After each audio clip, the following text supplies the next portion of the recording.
قدرمن اوریدونکو او لیدونکو نن 4 فروری ده او 4 فروری د پښتو ژبې د یو وتلي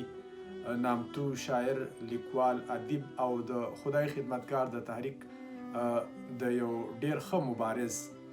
قلندر مومند صاحب د تلین ورځ ده. په دې ورځ باندې په کال 2003 کې قلندر مومند صاحب وفات شوی و. د باچا خان بابا یو ډیر نږدې ملګری، د پښتو په تنقید کې د هغوی یو ښکاره نوم دی او دغه شانته کې د هغوی خدمات د چا نه پټ نه دي. د هغوی په شاعرۍ کې چې هغوی کوم انقلابي روح اچولی دی، کوم انقلابي رنګونه یې د هغوی په شاعرۍ کې، نو یقینا چې د دې مثال به د ډېرو کمو شاعرانو په کلامونو کې تاسو ته میلاویږي. د هغوی په یاد کې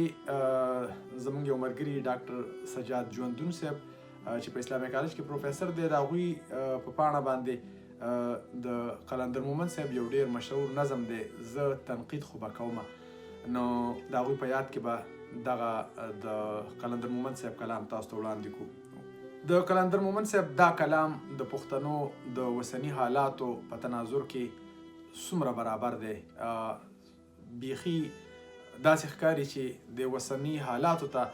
د پښتنو قلندر مومند صاحب کتنه کړې ده او دا نظم یې لیکلی دی چې زه تنقید خو به کومه. قلندر مومند صاحب وایي چې زه تنقید خو به کومه، چې د سرو ګلو مملکت کې تاجداري چې د ښار وینم، د ګلاب په هره څانګه کې ګلونه په دار وینم، په سرلی کې بلبلان چې ارماني د چغار وینم، او چې لوټ شوی ګلشن وینم، تالا شوی ګلزار وینم، او په داسې حال کې هم زه ښه خوشحاله مالیار وینم. نو که هیڅ نشم کولی نو تهدید خو به کومه، زه تنقید خو به کومه. چې د پاکو پلوشو وي عصمتونه خطره کې، د چمن د سرو کلو وي نګهتونه خطره کې، له پستۍ ځنې ولاړ وي رفتونه خطره کې، له یو کس وي د عالمو راحتونه خطره کې، د شیطان له دسیسو وي جنتونه خطره کې. په دې حال کې د مظلومو زه تایید خو به کومه، زه تنقید خو به کومه. چې په ګرانه پښتونخوا مې مغولتیا کړي چپاونه، له ننګرهاره تر بولانه په پښتون ووري ورونه، د مندڼو په رغو کې مغولان کړي اتڼونه، د سپین غر په سپینو څوکو راښکاره شي ظلمتونه، د خیبر په سردرو کې چې بې کوره شي بازونه، او د خیبر په سردرو کې چې بې کوره شي بازونه، پیروي د قام د ننګ د بایزید خو به کومه، زه تنقید خو به کومه. روحستان باندې چې لړې دا اټک له لوري راشي، روحستان باندې چې لړې د اټک له لوري راشي، په اسمان د پښتونخوا چې هم تڼا شي هم برېښنا شي، بدلونکې په دوزخ چې دا جنت د پښتونخوا شي، چې مومند خټک یو ځای شي اپریدی هم نوا شي، د خوشحال خټک ملګرو زه تقلید خو به کومه، زه تنقید خو به کومه، زه تنقید خو به کومه. چې په بره پښتونخوا کې میرویس خان یوه ناره کړي،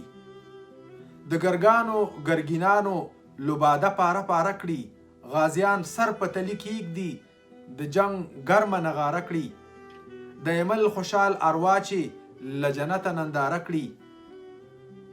سر شیندونکي پښتنو ته چې ناره کړي اشاره کړي،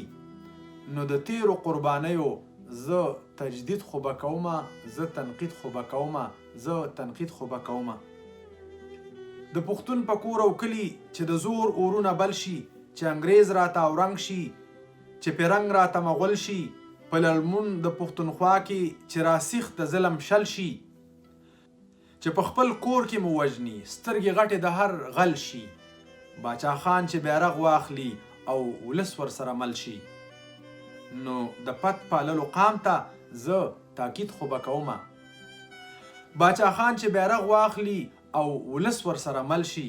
نو د پت پاللو قام ته زه تاکید خو به کومه، زه تنقید خو به کومه، زه تنقید خو به کومه.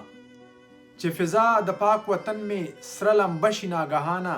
اشنغر سلګۍ سلګۍ شي او شولګره شي ګریانه، میاندې بورې په زلمو شي ساندې ساندې شي هر خوانه، چې د خویندو فریادونه ورونه اوري له جانانه، د بابړې ځمکه سره شي اور وریږي له اسمانه، د بابړې ځمکه سره شي اور وریږي له اسمانه نو غندنه د شمر او د یزید خو به کومه زه تنقید خو به کومه زه تنقید خو به کومه. او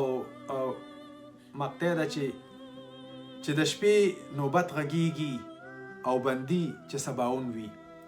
چې د شپې نوبت غږیږي او بندي چې سباون وي، چې د مال په بنیادونو انسانانو کې بیلتون وي، چې د یو نصیب وي ځمکه او د بل پکې للون وي، چې څو کسه وي خیرازه او باقي پکې زبون وي،